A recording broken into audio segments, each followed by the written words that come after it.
It's one of the hardest things in the world when someone you love, someone you've taken care of for years, turns into someone who hurts you deeply.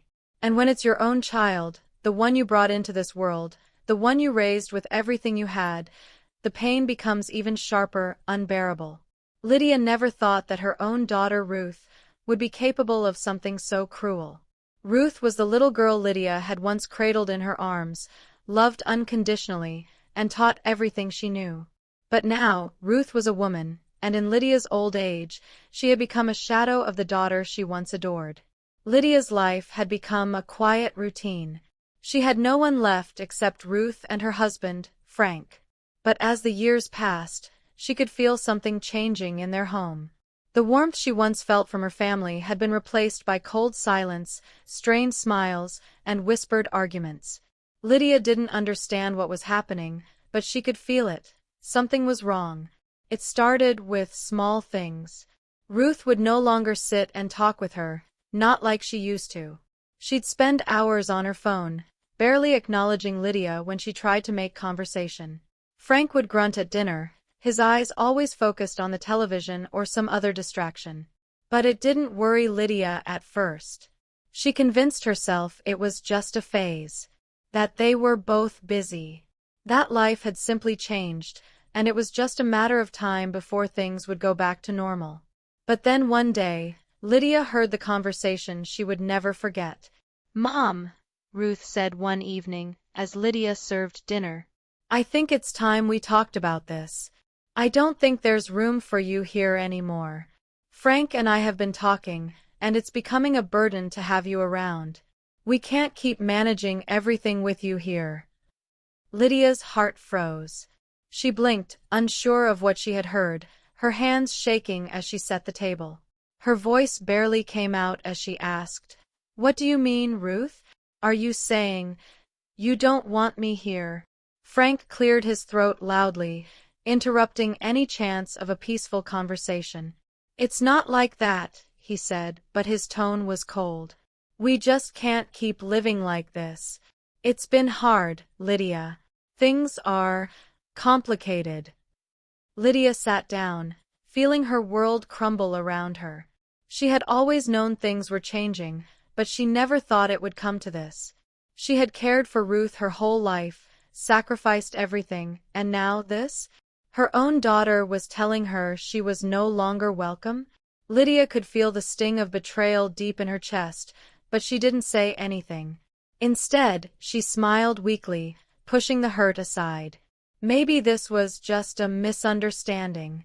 Maybe she was just imagining things. But she was wrong. That night, everything changed. Ruth handed Lydia a glass of water with a tiny white pill and told her it would help her sleep. "Just take it, Mom," she said softly, like this was just a simple favor. "You've been having trouble sleeping, right? This will help you relax." Lydia, trusting her daughter, took the pill without question. She swallowed the water, feeling its coolness slide down her throat, unaware that the pill was not meant to help her sleep, but to make sure she never woke up. As Lydia sat at the kitchen table, she felt the fog creeping in. Her eyelids grew heavy, and she could feel the warmth of the room fading. She blinked, struggling to stay awake, but the darkness wrapped around her like a blanket. Her body felt like it was melting into the chair. And that was when it happened. Ruth and Frank, who had been quietly planning in the background, acted quickly. While Lydia's body grew limp, they moved her silently. They guided her, half asleep, down the stairs and into the basement. Lydia could barely lift her head, her vision swimming in a haze, but she tried to speak. "Where are you taking me?" she whispered, her voice weak. "It's for your own good, Mom," Ruth answered, though her voice lacked any real comfort. "Don't worry. You'll be fine." The basement door creaked open, and Lydia was guided into the cold, dark space. It smelled damp, and the air was heavy with the musty scent of old bricks. Lydia tried to speak, but the words didn't come. She was too weak, too drugged. She felt the rough texture of the floor beneath her, and before she could protest, she was placed on an old, uncomfortable mattress. Ruth looked down at her, her face unreadable. "I'm sorry, Mom," she whispered, but there was no warmth in her words. "You've lived enough. It's time for you to go." With that, Lydia's world went completely dark. The last thing she heard was the sound of bricks being stacked, sealing her into this tomb-like space. Upstairs, life went on. Frank and Ruth sat in the living room, pretending nothing had happened, as if the woman they had just imprisoned didn't matter. They went about their day, as if they had just solved a problem, convinced that they had buried the past once and for all. But in the basement, Lydia's heart still beat. She wasn't ready to die, not like this. Not when her own daughter had turned against her. Lydia's body ached with every movement. The cold floor beneath her, the dampness that seeped into her bones, the suffocating silence that enveloped her, everything felt like a heavy weight pressing down on her. She had been locked away, buried in darkness, but she was not yet ready to die. For a moment, she wondered if she was dreaming. Maybe this was some nightmare that she would wake up from, the cruel twist of reality vanishing as soon as she opened her eyes. But when she blinked, nothing changed. The darkness remained thick, almost suffocating. She felt the weight of it pressing on her chest, but no matter how much she tried to scream, only the sound of her breath filled the air. Lydia's hands, trembling from fear and exhaustion, reached out in the dark, feeling around for something, anything, that could help her. Her fingers brushed against the rough, cold walls, the cement still damp from the fresh bricks that had been hastily stacked around her. She realized then that this wasn't a nightmare. It was real. This was her prison, the place where her life would end, forgotten by the very people she had given everything to. She shuddered, trying to keep her panic at bay, but it was hard. The silence in the basement was so absolute that it was deafening. Her mind raced, thoughts tumbling over each other, but the most pressing question remained. Why? Why had Ruth, her own daughter, done this? Was she so ready to be rid of her that she could lock her mother away, pretend she was dead, and go on with her life as though nothing had happened? The answer came too quickly to her mind. Ruth was selfish. She was afraid of the burden Lydia had become, the burden of a mother who could no longer take care of herself, who couldn't contribute the way she once did. Lydia had seen the way Ruth avoided her, the way her daughter's eyes would flit past her, as though she were nothing but a nuisance. But Lydia had loved Ruth, despite it all. She had sacrificed everything for her daughter. And now, Ruth was returning that love with cruelty. The truth of it all sank deep into her heart, making the pain in her chest worse than anything she had ever felt before. Still, Lydia wasn't ready to give up.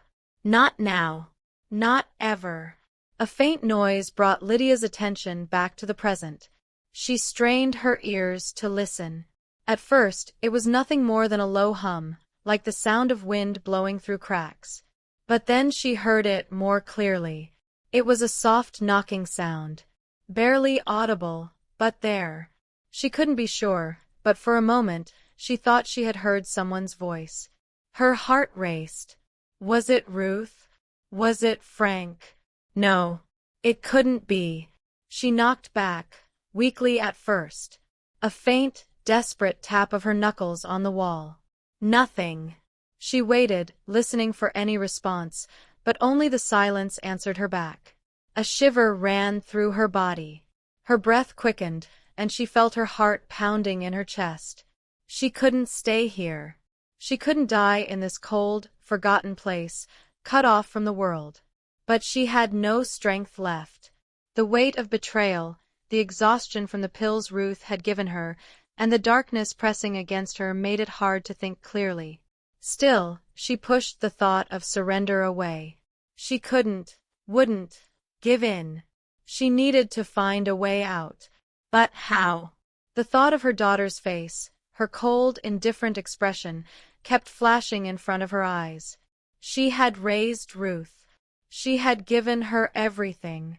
And now, Ruth had locked her away, never to be seen again. It hurt, more than Lydia cared to admit. The pain wasn't from the betrayal alone, it was the realization that Ruth was beyond saving. But no. Lydia refused to believe that. She shook her head. the action making her dizzy. She couldn't let it end like this. There had to be more to her story, more to life. Even if her daughter had buried her, even if the world had forgotten her, Lydia would find a way to survive. She would get out. That was the only thought that kept her going. She tried to move, her limbs stiff and weak from the cold, but each time she shifted, her body screamed in pain. It was almost unbearable, but she had to. She had to get up, get to the wall, and knock again. She couldn't let the silence win. Her hand stretched out in the dark, and this time, her knuckles struck the wall with a more deliberate force. She knocked again and again, harder this time. She screamed her daughter's name into the void. Ruth! Ruth, please. Answer me. Nothing. The only sound that followed was the steady drip of water somewhere in the corner of the basement. The silence was mocking, an echo of her isolation. Lydia's chest tightened with frustration. She had to make it stop. She couldn't die here, alone. She couldn't die without someone hearing her. She pounded the wall again, her fists now aching from the blows. She screamed, but her throat was raw, her voice weak. And then, finally, there was a sound. It wasn't Ruth's voice, nor Frank's, but it was something else, a faint sound, a rustle, a movement in the earth above her head. Lydia froze, her heart stopping for a second as she listened intently. It was almost too faint to hear, but there was no mistaking it. Someone was upstairs. The sound of a door opening. The faintest murmur of voices. For a moment, hope surged in Lydia's chest. Someone was there. Someone had come. But she quickly dismissed it. Who would come for her? Ruth had made sure she was forgotten. Ruth had made sure she was buried alive. Lydia's breath caught in her throat. She pressed her back against the wall, her hands trembling. The space was so small, so confined. But the sounds above her gave her a glimmer of hope. Maybe she wasn't alone. She took another deep breath, steadying herself. She had to keep knocking. She had to keep calling out. There was still a chance. There had to be. The sounds above her persisted, muffled by the weight of the floorboards and the layers of cement. Lydia strained her ears, trying to make sense of them. Were they footsteps? Or was it the wind, playing tricks on her mind? She didn't know, but she had to hold on to that small shred of hope. The walls felt closer now, the space around her tighter, as if the room itself was shrinking. Her body trembled from the cold, and her throat burned from screaming. But she refused to stop. She wasn't ready to give up. Not yet. Not after everything she had lived through, and certainly not when she could still hear the faintest echoes of life from above.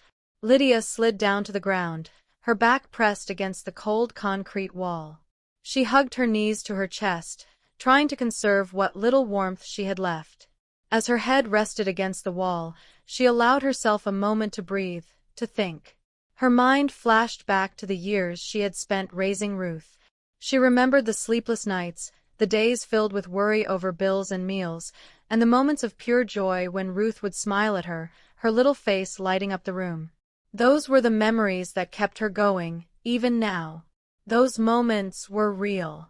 And they were enough to make her believe that there had been a time when Ruth truly loved her. But somewhere along the way, something changed. Ruth grew distant. Her smiles faded, replaced by cold, distracted glances. Lydia couldn't pinpoint exactly when it happened, but the warmth had vanished, leaving only silence and the feeling of being unwanted. Ruth's betrayal was sharp, like a knife twisting in Lydia's heart. It wasn't just the physical confinement that hurt, it was the emotional abandonment, the realization that the daughter she had loved and protected her whole life no longer saw her as family. But Lydia refused to let that define her. She wouldn't let Ruth's actions be the last chapter of her story. No matter how dark it seemed, she was still alive. And as long as she was breathing, she would fight. Suddenly, a noise above her caught her attention, a door creaking open. Lydia's heart skipped a beat. She sat up straighter, her pulse racing. Was someone coming down to check on her? Or had she imagined it all? She pressed her ear to the wall, holding her breath, straining to hear. For a moment, there was nothing, just silence. But then, the unmistakable sound of footsteps reached her ears, slow, deliberate steps, as if someone was moving carefully, cautiously. Lydia's heart pounded in her chest. She didn't know if it was a trick of her mind, but this felt different. The footsteps grew louder, closer. She couldn't wait any longer. She had to act. She scrambled to her feet, her legs weak, her body stiff from the cold. But she pushed through the pain, moving towards the part of the wall she had been pounding on earlier. Her hands shook as she reached for it, desperate to make contact, to reach out. She knocked again, harder this time, her fists connecting with the stone, her voice raw from screaming. "Please! Please, someone, help me!" she cried, her voice hoarse but full of desperation. For a moment, everything was still. She heard nothing but the sound of her own breath and the distant echoes of her pounding. Her heart raced in her chest, hope and fear warring within her. Then, just as she was about to give in to despair, she heard it, faint but unmistakable. A soft knock from the other side of the wall. Lydia froze, her breath caught in her throat. It wasn't a figment of her imagination. Someone was there. She knocked back, louder this time, her voice full of urgency. "Help! Please help me!" she cried out, her words echoing through the silence.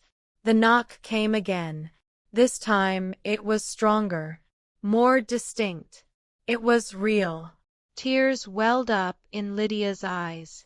She didn't know who it was, but it didn't matter. There was someone on the other side. Someone who hadn't forgotten her. She wasn't alone. Lydia's pulse quickened, hope flooding her chest. She reached for the small flashlight she had found earlier, fumbling with it in the dark. She needed to see. She needed to know where the sound was coming from. She needed to know that someone was really out there, that there was a chance for her to escape this nightmare. She clicked the flashlight on, the small beam of light cutting through the darkness. Her heart leapt as the light flickered, illuminating the rough wall in front of her. And then she saw it, a faint crack in the brick. A crack that hadn't been there before. It was small, barely visible, but it was enough. Enough to make her believe that escape was possible. Lydia's breath caught in her throat. The crack was real. It was small, but it was there. And if she could just get to it, if she could just break through the wall, she might be able to get out. Her hands shook as she pressed her palm against the crack. She could feel the coldness of the concrete seeping through her fingertips, but she didn't care. She pushed harder, pressing with all her strength, desperate to break through, to escape. But it wasn't enough. The crack didn't widen. The wall didn't break. Frustration burned in her chest. She pounded the wall again, harder this time, desperate to make it give. She couldn't stop now. She couldn't let this be the end. She wasn't going to die here, not in this cold, forgotten place. And then, just as she was about to give up, she heard it again, the faint sound of movement, of someone working on the other side. The knock came again, louder this time, followed by the sound of something scraping against the stone. Lydia's heart leapt. Someone was really out there. Someone was trying to help her. She pressed her ear to the wall, holding her breath, listening carefully. The noise continued, growing louder, more persistent. "Please," Lydia whispered, her voice full of desperation. "Please don't leave me here." Then, there was a loud crack, a breaking of stone. Lydia's heart skipped a beat as she heard the unmistakable sound of someone breaking through the wall. She wasn't imagining it. Someone was coming. The crack in the wall widened. It grew larger, until finally, with a loud crash, a large chunk of the wall collapsed. Lydia gasped, her heart racing. She squinted through the dust and debris, her hands shaking. And there, in the light from the broken wall, she saw the outline of a figure. A figure that was moving toward her. Moving toward her with purpose. Her breath hitched. Was it Ruth? Frank? Someone else? But as the figure stepped closer, Lydia saw it clearly. There, standing in front of her, was a man. A stranger. He held a flashlight in one hand and a shovel in the other. His face was lined with age, but his eyes were full of determination. "I'm here to get you out," he said softly, his voice rough but kind. Lydia stared at him, her heart pounding. He had come for her. "Who are you?" she whispered, still unsure if this was real. The man smiled gently, the lines around his eyes crinkling. "It doesn't matter who I am. What matters is that you're not alone anymore." Lydia could hardly believe what she was hearing. For so long, she had been trapped in this nightmare, isolated from the world, forgotten by the very people she had loved and trusted. And now, here was a man, a stranger, telling her she wasn't alone anymore. Her breath came in ragged gasps, her heart pounding in her chest as she looked at him. She didn't know what to feel, relief, fear, confusion, or all of them at once. For the past days, or was it weeks, she had been lying in the darkness, praying for a miracle. Now, it seemed that miracle had arrived. The man knelt beside her, carefully brushing the dust from his hands as he examined the wall that had been her prison. "It's not much longer," he said, his voice steady, though his eyes spoke of the urgency in his movements. Lydia could hardly speak. Her throat was dry, and her voice, when it came out, sounded foreign to her own ears. "Who are you?" she asked again, her voice hoarse, barely more than a whisper. The man paused, his eyes softening as he looked at her. "My name's Samuel," he said. "I live next door. I've been hearing sounds, knocking sounds, and when I finally figured it out, I knew I had to help." Lydia's heart swelled with emotion at the words. He wasn't one of them. He wasn't Ruth or Frank. He wasn't the one who had betrayed her. He was a stranger, yes, but someone who cared enough to help. A stranger with a conscience, something she hadn't realized she was desperate for until now. "I heard you," Samuel continued, kneeling down to her level, his voice gentle, as though he feared speaking too loudly might break the fragile moment they were sharing. "I knew something was wrong, and I knew I couldn't ignore it. No one should have to live like this." Lydia swallowed hard, trying to force the words past the lump in her throat. "Why would anyone do this to me? To their own mother?" she asked, the tears that had been threatening to fall for so long now breaking free. They streamed down her face without restraint, hot and bitter. Samuel didn't answer immediately. His eyes darkened, his jaw clenched with a quiet anger. "I don't know," he finally said, his voice tight. "I can't answer that. All I can tell you is that it's not your fault. You didn't deserve this." Lydia shook her head, looking away as if the truth might be too much to bear. "But she's my daughter," she said softly, the words tasting like poison as they left her mouth. "She's my flesh and blood. I raised her. I gave her everything." Samuel didn't speak again for a moment. His eyes were fixed on her, steady and knowing. Then, he gently placed a hand on her shoulder. "I can't undo what's been done, but I can get you out of here. I can help you start over. This doesn't have to be the end of your story." Lydia nodded, her mind spinning. Her body ached from the cold, from the cramped space, from the weight of her despair. But as Samuel continued to work, breaking through the remaining bricks and pulling them aside, something inside her stirred. A faint flicker of hope, one that she hadn't felt in years. Maybe she could survive this. Maybe, just maybe, her story wasn't over. It wasn't long before the hole in the wall was big enough for her to crawl through. Samuel extended his hand to her, and without hesitation, Lydia took it. She pulled herself from the basement floor, using the strength she had left to climb out of the hole. It took every ounce of energy she had, but with Samuel's help, she managed to get to her feet. The air above was warm, comforting even, after the cold, damp basement she had been trapped in for so long.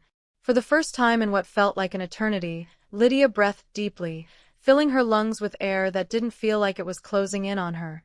She stepped into the light, feeling the sunlight on her face for the first time in days, or was it weeks? Her legs wobbled beneath her, and she stumbled slightly, but Samuel was right there, supporting her. "You're safe now," he said quietly, guiding her toward the stairs that led out of the basement and into his house. Lydia didn't know where she was going, or what was going to happen next.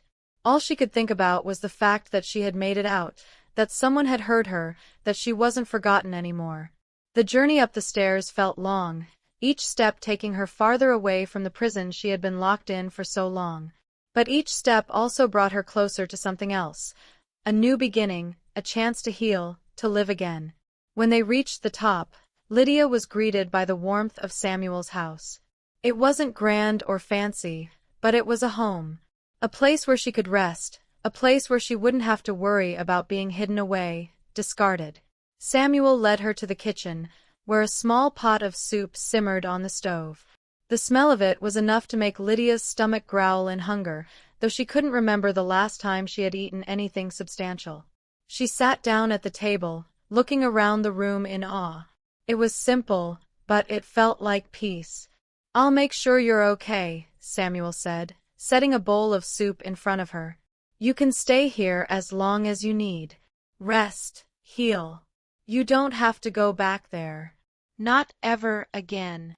Lydia looked at him, 1,000 thoughts racing through her mind. But all she could say was a simple, "Thank you." For the first time in years, she felt a sense of safety. For the first time in so long, she felt like she wasn't alone. She had survived. She had made it out. And now, there was a chance for something new. The sun was beginning to set as Lydia sat in Samuel's small kitchen, the warmth from the soup still lingering in her belly. She hadn't realized how hungry she was until the simple meal brought her some comfort. It wasn't much, just a bowl of soup, but it was the first real food she'd eaten in what felt like forever. She slowly lowered the spoon, staring at the warm liquid. Her mind was still reeling. What had just happened? She had been locked away, forgotten, and now she was sitting here, safe in a stranger's house, able to breathe freely. Samuel had told her she could stay as long as she needed. He had insisted that she rest, heal, and take her time before thinking about what came next. But Lydia didn't know how to process it all. She didn't know what to do now. How could she move forward after everything? How could she ever face the world again, knowing what Ruth had done to her? Her thoughts were interrupted as Samuel returned to the kitchen, his footsteps soft but purposeful. "How are you feeling?" he asked, his voice gentle, but there was a quiet concern in his eyes. Lydia looked up at him, a small smile tugging at her lips. It felt strange to smile after everything, but Samuel's kindness made her want to. "I'm okay," she said, though her voice trembled slightly. I think I'm starting to feel a little better." Samuel nodded, sitting across from her.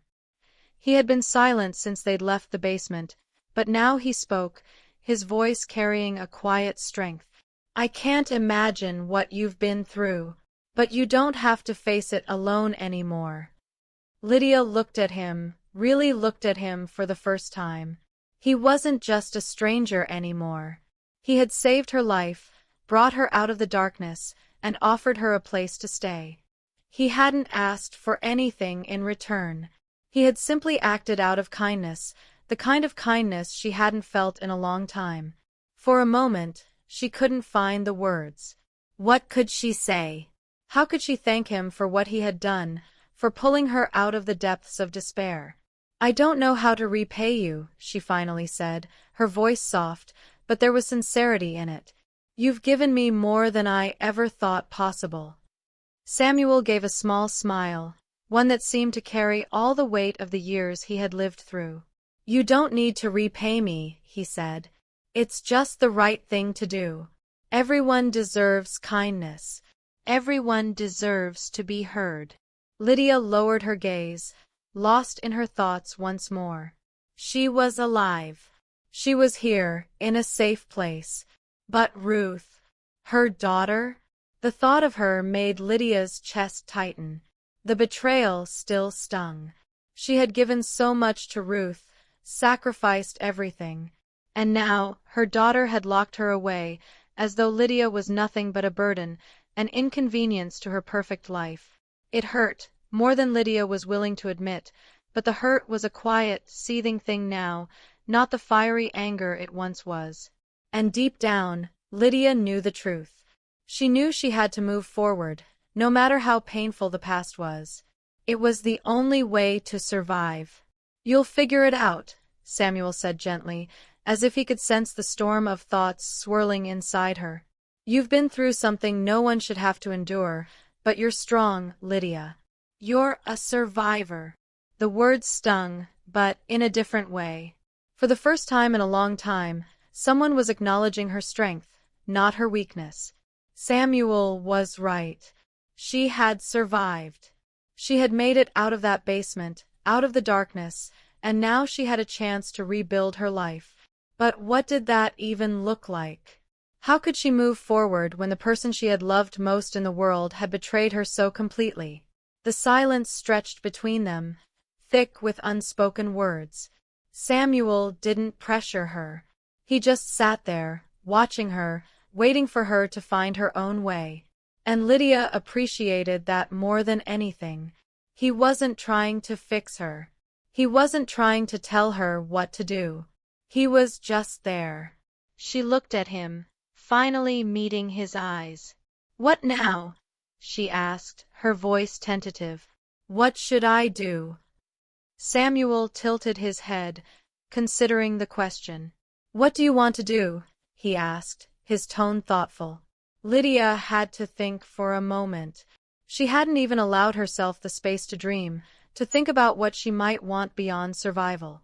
The years she had spent raising Ruth, the years she had spent giving everything to someone who never truly appreciated her, had drained her of that. But now, with the smallest glimmer of hope shining through, she realized she didn't want to just survive. She wanted to live again. "I don't know," she whispered, the words heavy with possibility. "I never thought I would have the chance to start over. But now that I do, I want to do something meaningful. Something for myself." Samuel smiled, nodding. "Then that's where you start. Do what feels right for you, Lydia. Take your time, but remember, this is your life now. You don't have to live it for anyone else." Lydia's chest tightened again, but this time, it was a different feeling. The heaviness of the past still hung over her, but for the first time, it didn't feel like a weight she couldn't escape. It felt like something she could carry, something that had shaped her but didn't have to define her. As Samuel stood and walked over to the small stove, Lydia watched him, feeling a sense of gratitude for everything he had given her. He had given her something she hadn't had in years: hope. And for that, she could never thank him enough. The door to the kitchen opened quietly, and a young man stepped inside, his presence calm and easy. He had a gentle air about him, and as he looked at Lydia, his face lit up with a smile that made her feel like she wasn't alone anymore. He walked over to the table and pulled out a chair. "Mind if I join you?" Lydia blinked, surprised by the kindness in his voice. She had almost forgotten what it felt like to have someone ask her if she was okay, to want to spend time with her without ulterior motives. "Not at all," Lydia said softly, nodding as she motioned to the empty seat. "I'd like that." Samuel smiled from the stove, a look of quiet satisfaction on his face. "This is Ethan," he said, turning to Lydia. "He's been helping me with a few things around the house." Ethan extended his hand to Lydia, and she shook it, feeling the warmth of his grip. "It's nice to meet you, Lydia," he said, his voice gentle and sincere. "I've heard a lot about you." Lydia couldn't help but smile. For the first time in a long time, she felt like she was part of something again, like there was still room for her in the world. Lydia sat at the small table, the soft hum of conversation filling the space around her. She watched as Samuel and Ethan spoke quietly, their words flowing easily between them. The warmth of the kitchen, the steady tick of a clock on the wall, and the gentle sounds of the outside world creeping through the open window created a sense of peace that Lydia hadn't known in years. For the first time in a long time, she felt like she belonged somewhere. Not because she was needed or out of obligation, but because there was a space for her, because someone cared enough to listen. After everything she had endured, this feeling was like a balm to her wounded soul. The warmth of the room, the kindness in their voices, and the absence of fear were all so foreign to her now. For so many years, Lydia had lived in a constant state of unease, always wondering if her next step would be the one that sent her spiraling into loneliness and abandonment. But now, in this quiet home with Samuel and Ethan, she realized something she hadn't allowed herself to admit. She could still find peace. She could still rebuild, piece by piece, from the wreckage of her past. "I'm glad you're here, Lydia," Ethan said, breaking into her thoughts. His voice was soft but strong, a reassuring presence. "Samuel's told me a bit about what you've been through, but it's clear you've got a lot of strength." Lydia looked at him, surprised by the kindness in his words. She had expected pity, or maybe a gentle offer to let her stay for a little while, but Ethan wasn't treating her like someone broken or lost. He saw her as she was now, alive, here, present. "Thank you," Lydia said quietly, her voice steady for the first time in a long time. "It's just hard, you know? To believe that life can be different after everything." Samuel turned from the stove, his eyes soft with understanding. "I get it," he said, setting a pot of freshly brewed tea on the table. "Sometimes it feels like the weight of the past is too heavy to bear. But that's why we have today. You don't have to carry it all by yourself anymore." Lydia let the words sink in, slowly, like rain soaking into dry earth. For so long, she had shouldered everything. Every hurt, every betrayal, every loss. But now it seemed that things could be different. It was as if she were finally allowed to put the weight down, just for a moment. "What's it like?" Lydia asked, her voice trembling slightly. "To start over, to let go of everything and just begin again." Ethan leaned back in his chair, folding his arms across his chest thoughtfully.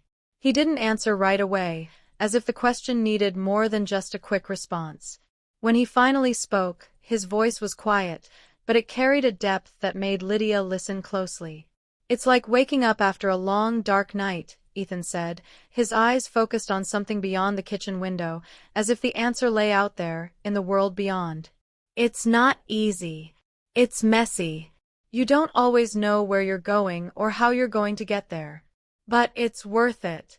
Because at least, when you wake up, you know you're still alive. You're still breathing. And that's a reason to keep going." Lydia felt something shift within her. She wasn't sure if it was a glimmer of hope or the first flicker of courage, but she felt it. She felt that, maybe for the first time in years, the future didn't seem so far out of reach. "You're right," she said, her voice quiet but certain.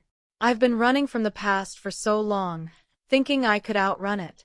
But maybe it's time to face it." Samuel nodded, his eyes filled with understanding. "It's not easy to confront the past, but facing it is the only way to move forward." Lydia sat back in her chair, feeling the weight of his words settle around her. She didn't have all the answers, and she didn't know what the future held, but for the first time in a long time, she felt like she could take the next step.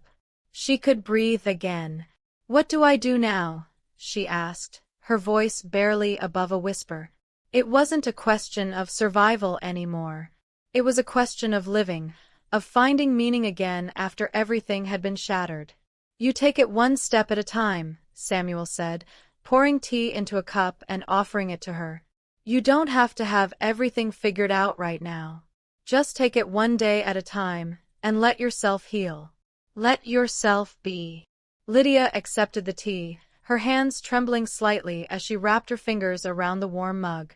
She brought it to her lips, savoring the warmth as it spread through her. And for the first time in a long time, Lydia allowed herself to just sit. To just be. She didn't have to fight anymore. She didn't have to prove anything. In this quiet kitchen, surrounded by kindness, she could finally let go of the constant tension in her chest. She could finally rest. As the sun dipped below the horizon, painting the sky in hues of orange and purple, Lydia realized that the road ahead would be long and uncertain. But that wasn't something to fear anymore. It was something to embrace. Tomorrow, she would take the next step. And the next. One day at a time. And so, Lydia's journey doesn't end here. After everything she's been through, after the pain, the betrayal, and the darkness, she's finding her way back into the light. Her strength is undeniable, and her determination to reclaim her life and purpose is inspiring. But the road ahead is still long, and there's more to her story. What happens when she finally confronts Ruth? Will she find healing, forgiveness, or something else entirely? The next part of her journey will reveal the answers, and we can't wait to take you with us on that ride. If you've enjoyed Lydia's story, don't forget to hit the subscribe button on Spesh Stories. Stay tuned for more emotional, suspense-filled journeys. Your support means everything to us, and we'd love for you to be a part of our growing community. Leave your thoughts and reflections in the comments below. We'd love to hear your perspective. Thanks for watching, and we'll see you in the next chapter. Stay strong, stay inspired, and remember, your story is never over. Subscribe to Spesh Stories for more captivating tales.